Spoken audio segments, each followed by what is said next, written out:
한국인이 존경하는 두 인물이 있습니다. 1위가 누구일까요? 네, 맞습니다. 부동의 1위 이순신 장군입니다. 그럼 2위는 누구일까요? 네, 세종대왕입니다. 네, 한국인들은 누구 존경합니까? 라고 물어보면 대부분의 사람들이 이순신, 세종대왕이라고 말을 합니다.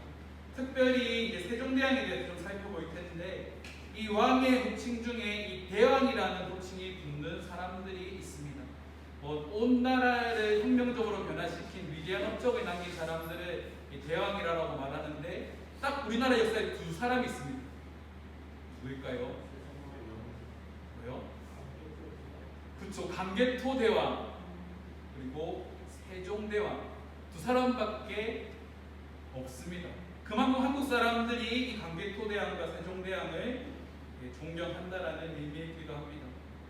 이 세종대왕의 통치 이념이 있습니다. 첫 번째가 뭐냐면 자주, 두 번째가 민본, 세 번째가 실용입니다.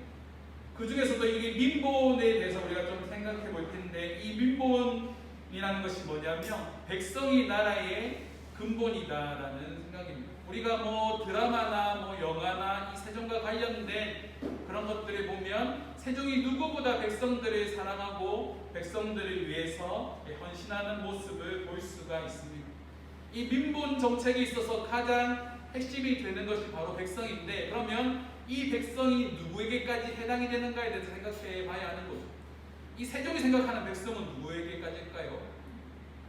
사람 취급도 받지 못하는 노비도 한 명의 백성으로 생각했다라는 거죠. 그래서 당시 획기적인 정책을 펼칩니다. 노비가, 특별히 이제 여성 노비가 자녀를 출산하게 되면 100일 동안 출산 휴가를 줍니다. 그리고 남편에게도 30일 정도 되는 기간 동안 출산 휴가를 주는 거죠. 이 세종이 보여줬던 이 신분에 상관없이 모든 백성들을 사랑하는 그 모습 때문에 한국 사람들이 세종을 누구보다 존경하고 있다는 겁니다. 세종은 백성들의 삶을 살피기 위해서 친히 이 마을을 돌아다니죠. 그리고 백성들이 어떻게 살아가고 있는가를 끊임없이 살피고, 그리고 그들에게 어떻게 하면 도움을 줄 수 있을까를 고민하다가 만든 것이 바로 그 유명한 한글입니다. 어떠한 사실들을 이 백성들에게 알리기 위해서 이렇게 포스터라고 해야 되나요? 갑자기 고치기 생각이 안 나는데 이렇게 게시를 했는데, 근데 대부분의 사람들이 글을 못 읽으니까 한문과 한자로 적혀있는 그 내용을 알지 못해서 큰 피해를 경험하게 되었습니다. 세종이 그 모습을 보고 한탄하는 거죠. 백성들이 글을 읽지 못해서 부당한 대우를 받게 되었구나라고 말이죠. 그래서 이제 한글이라는 것을 만들게 되었습니다. 세종대왕에 대한 일화로 만든 드라마 뿌리 깊은 나무, 제가 한 번씩 자주 언급하는 드라마이기도 한데, 그 중에서 이제 세종의 대사에 가장 인상 깊은 대사가 있습니다. 제가 한번 읽어드리겠습니다. 백성을 살리는 것이, 백성을 구하는 것이 임금이다. 내가 어찌 임금이라 할 수 있겠는가? 나 때문에 모두 죽었거든. 헌데 내가 저 아이만은 살렸느니라 하여 난 잠시 임금이었다. 백성을 위해서 백성의 목숨을 구하는 것이 임금의 역할이라고 말을 하고 있는 거죠. 세종이 강조하고 있는 백성이 없으면 나도 존재하지 않는다라는 그 생각을 잘 보여주는 대사이기도 합니다. 인간계에는 성분으로 이렇게 이끌어지는 세종이 있다고 한다면, 천상계에는 우리가 믿는 삼위일체 하나님이 있습니다. 그분은 전능하신 분이시고 창조주 하나님이십니다. 하지만 그분은 친히 인간의 육체를 입고 이 땅에 오셔서 우리의 죄를 대신하여서 자신의 대속물로 내어주신 사랑의 하나님입니다. 기독교와 타종교의 차이점이 무엇일까요? 타종교는요, 그 신을 섬기는 이 사람의 노력으로, 또한 그 신을 감동시키는 그 사람의 행위를 통하여서 신에게 도움을 구하는, 신의 자비를 구하는 종교들입니다. 불교도 그렇고 천주교도 그렇고 이슬람도 그렇고, 우리가 하는 그 행위를 통하여서 신의 마음을 감동시켜서 그 감동된 마음이 우리에게 다시 은혜로 내려오는 것이 바로 타 종교라고 한다면 기독교는 반대인 거죠.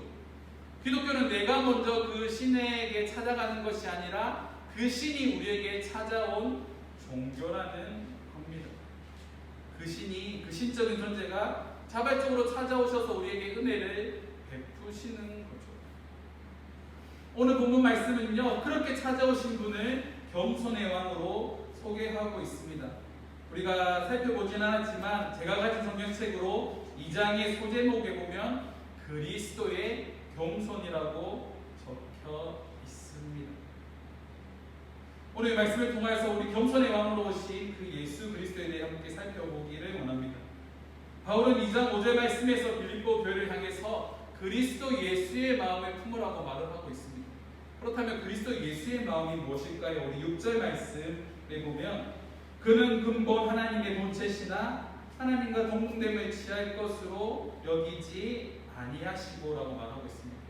이 근본이라는 단어는 시간적 요소를 강조하는 단어입니다. 다시 말해서 원래부터, 처음부터, 영원전부터라는 의미를 가지고 있는 거죠. 다시 말해 하나님이 어떤 분이시냐면 영원전부터 계신 분이라는 겁니다. 이 본체라는 단어의 뜻은 사물을 사물되게 만드는 본질입니다. 사물을 있는 그대로, 그 모습 그대로 만드는 본질이라는 뜻인 거죠. 다시 말해서 하나님은 하나님이시다라는 뜻입니다. 하나님은 모든 시간적인 개념을 초월하시는 분이시고 어떤 다른 피조물들과 다르게 누군가 창조한 존재가 아니라 스스로 존재하는 분이시라는 거죠. 그래서 모세에게 찾아오셨을 때 예수 하나님이 자신을 뭐라 소개합니까? 나는 스스로 있는 자라고 소개하는 거죠. 처음과 나중 되시고 세상의 모든 피조물보다 위에 계신, 스스로 존재하고 계시는 그 하나님이 바로 예수 그리스도라고 소개하고 있는 겁니다. 하지만 그분은요, 자발적으로 자신을 낮추신 분이십니다. 삼위일체 하나님은 동등된 위치에 있는 분이시지만 성자 하나님께서는 스스로 자기를 낮추셔서 인간의 육체를 입고 이 땅에 오셨다라고 말씀하고 있습니다. 우리 7절과 8절 말씀입니다. 오히려 자기를 비워 종의 형체를 가지사 사람들과 같이 되셨고 사람의 모양으로 나타나사 자기를 낮추시고 죽기까지 복종하셨으니 곧 십자가에 죽으십니다. 예수님은 자신을 낮춰서 스스로 종의 형태를 가졌다라고 말씀하시는 거예요. 그분은 섬김을 받기 위하여 이 땅에 오신 것이 아니라 철저하게 섬기기 위한 존재로 이 땅에 오셨다라는 거예요. 뿐만 아니라 많은 사람들을 살리기 위해서 죄로 인해 죽을 수밖에 없는 사람들을 살리기 위해서 스스로 대속물로 자신의 십자가에 내어주신 바로 그러한 겸손의 왕이라는 겁니다. 그렇다면 죄가 없으신 그분이 왜 십자가에 달려 돌아가셔야 했을까요? 누가복음 23장 4절 말씀에 보면 총독 빌라도가 예수님에 대해서 다음과 같이 말합니다. 빌라도가 대제사장들과 무리에게 이르시되 미루에게 이르되 내가 보니 이 사람에게는 뭐가 없다고요? 죄가 없다라고 말을 하고 있습니다. 예수님을 신문하는데 대제사장들이 예수님을 십자가에 못 박혀라고 데리고 와서 예수님에 대해서 신문을 하는데 아무리 생각해도 빌라도가 생각하기에는 예수님은 죄가 없으셨다라는 거죠. 이게 뭡니까? 선언입니다. 아무리 법적인 것들을 이렇게 대조해봐도 예수님께 아무런 죄도 발견할 수 없다라는 거예요. 하지만 왜 예수님께서 십자가에 달려 돌아가셔야 하셨을까요? 사람들의 시기심 때문에, 사람들의 질투 때문에 아닙니다. 성경에서 보면 사람들 때문에 예수님께서 십자가에 못 박혀 돌아가시는 것 같지만 성경을 자세히 읽다 보면 예수님은요 이미 이 땅에 오시기 전부터 십자가에 달려 돌아가시기로 계획되어져 있었다라는 거죠.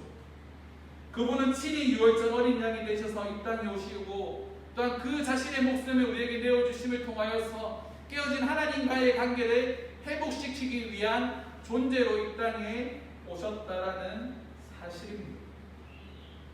우리에게 걸려있는 죽음이라는 저주와 세상을 바르게 보지 못하는, 하나님을 바르게 보지 못하는 이 왜곡이라는 사슬을 끊기 위해서 땅에 오신 분이라는 거죠. 특별히 이 왜곡은요, 사실을 다르게 생각하고 해석하는 겁니다. 하나님으로부터 멀어진 우리가 하는 행동들의 대부분이 무엇입니까? 왜곡이죠. 첫 번째 왜곡이 뭡니까? 우리는 하나님을 하나님으로 인정하지 않는 존재가 되었다라는 거예요.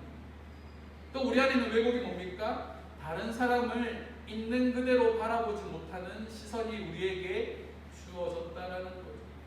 하나님을 하나님으로 인정하지 못하고 다른 사람을 있는 그대로 인정해 주지 못하는 그 죄가 우리 안에 있다라는 겁니다.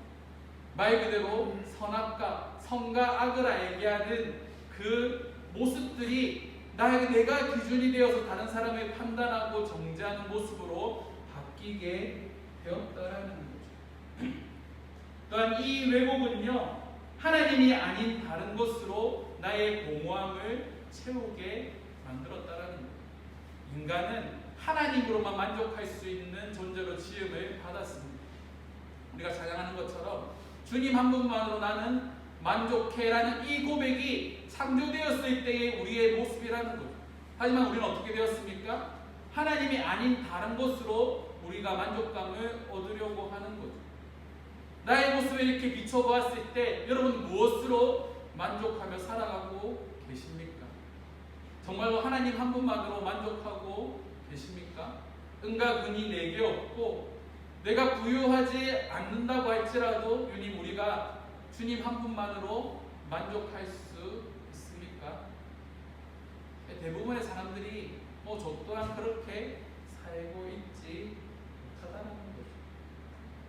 하지만 우리가 처음 지음 받았을 때는 우리가 주님 한 분만으로 만족하는 존재로 지음 받았다라는 사실입니다. 우리의 시선은 진실보다 거짓으로 향하게 되었습니다. 죄로 인하였어요. 그래서 우리에게 그리스도가 필요한 겁니다. 우리가 있어야 될 자리, 우리가 바라보아야 할 대상을 온전히 바라볼 수 있도록 만들어주신 분이 바로 예수 그리스도라는 거죠. 고린도서 5장 21절 말씀은 다음과 같이 말합니다. 하나님이 죄를 알지도 못하신 이를 우리를 대신하여 죄로 삼으신 것은 우리로 하여금 그 안에서 하나님의 의가 되게 하려 하십니다. 하나님의 의가 무엇이겠습니까? 피조물들을 향한 하나님의 의는 우리의 원래 창조된 목적에 따라 우리를 되돌리는 겁니다. 우리가 자주 말하죠. 우리의 제의되는 목적, 하나님을 영화롭게 하고 영원토록 그분을 즐거워하는 것. 더 나아가서 하나님께서 우리에게 세상을 정복하고 다스리고 번성하라고 말씀하신 그 청지기적 사명을 감당하는 것이 바로 우리 본래의 모습이라는 겁니다. 그 모습을 회복하기 위하여서 그리스도가 이 땅에 오셨다라는 겁니다. 그리고 그리스도로 인하여서 변화된 우리들은 그 그리스도의 시각을 가지고 그리스도의 마음을 가지고 또한 그리스도께서 우리를 인도하시는 그 삶으로 우리를 전적으로 내어드려야 한다는 겁니다. 그리스도께서 보여주신 겸손한 마음과 그리스도께서 우리에게 행하신 그 사랑을 우리가 이 땅 가운데 실천해야 한다는 거죠. 우리는 겸손과 사랑이라는 옷을 입어야 합니다.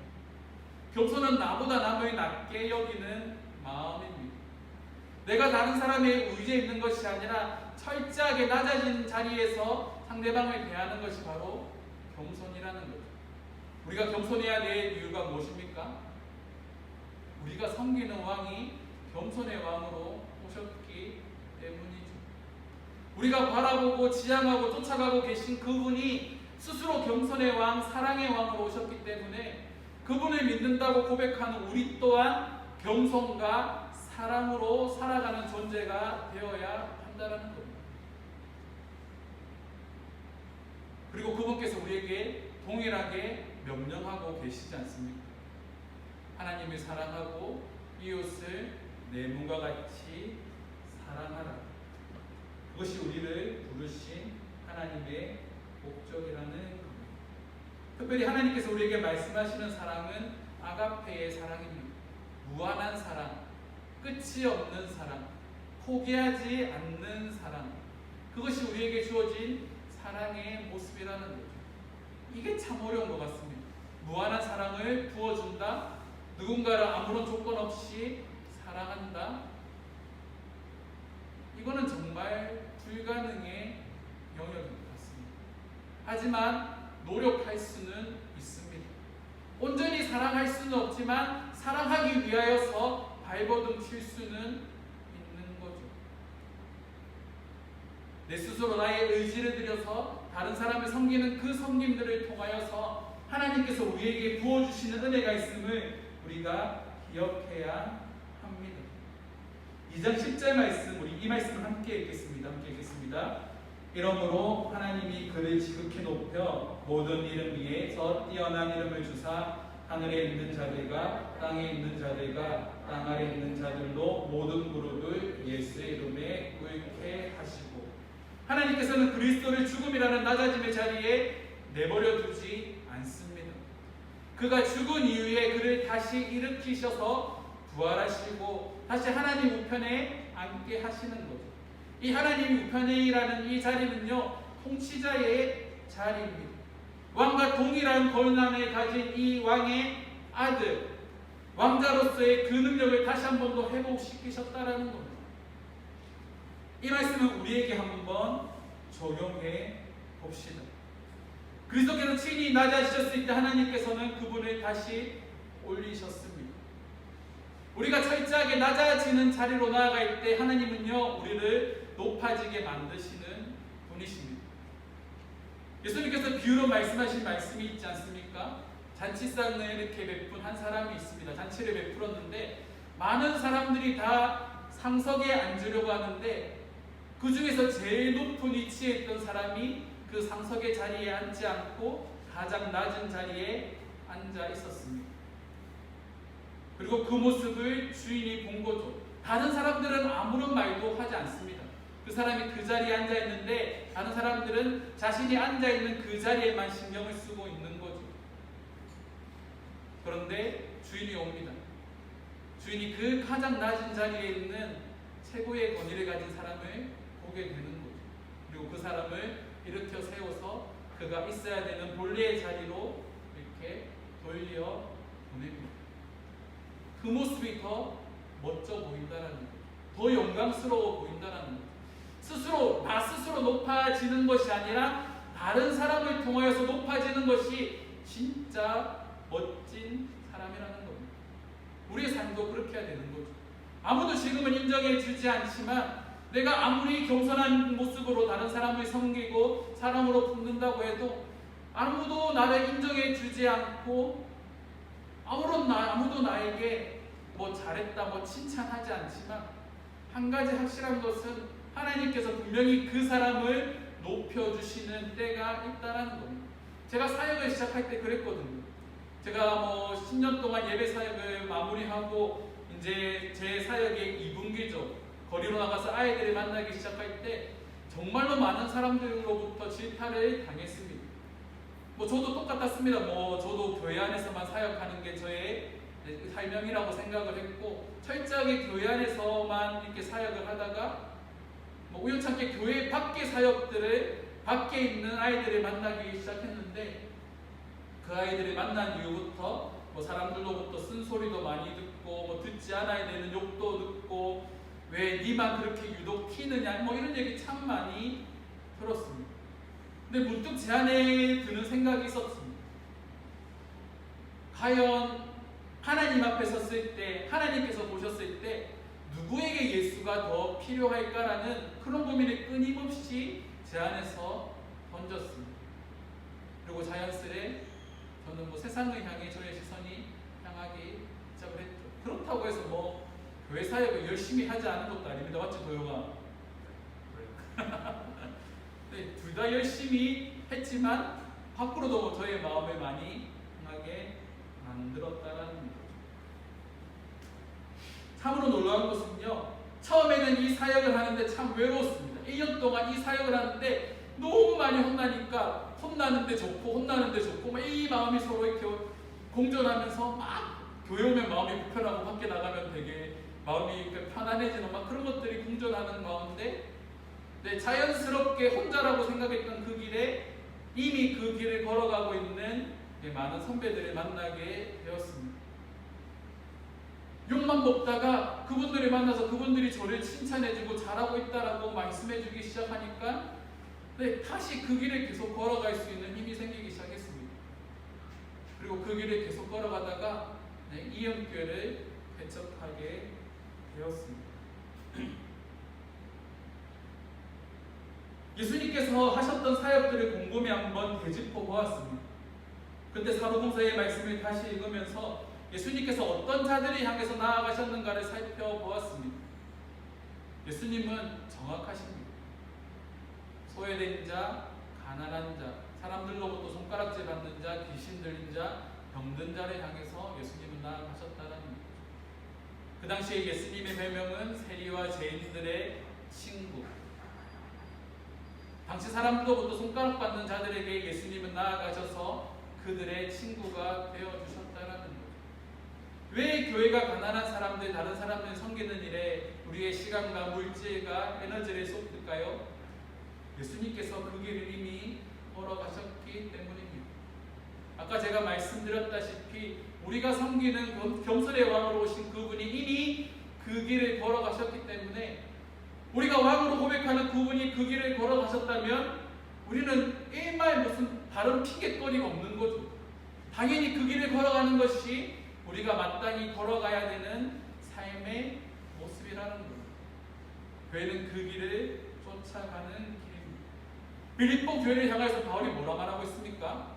공동체를 회복해야 된다. 너희가 앞으로 걸어갈 그 수많은 고난과 그 역경과 복음으로 인하여서 너희가 지치고 넘어지고 때로는 목숨을 잃는 가운데서도 우리가 지난주 말씀에서 살펴보았듯이 그리스도 안에서 서로를 돌아보고 그리스도 안에서 서로 권면하고 그리스도 안에서 서로 교제하며 그리스도 안에서 너희가 행하면서 함께 위로받으며 이 일들을 감당해야 한다라고 바울은 말을 하고 있는 겁니다. 그리스도 안에서 우리를 하나로 뭉치는 것이 뭡니까? 우리가 그리스도 안에서 모인 자들이라는 겁니다. 우리가 그리스도 안에서 부름받은 자들이라는 겁니다.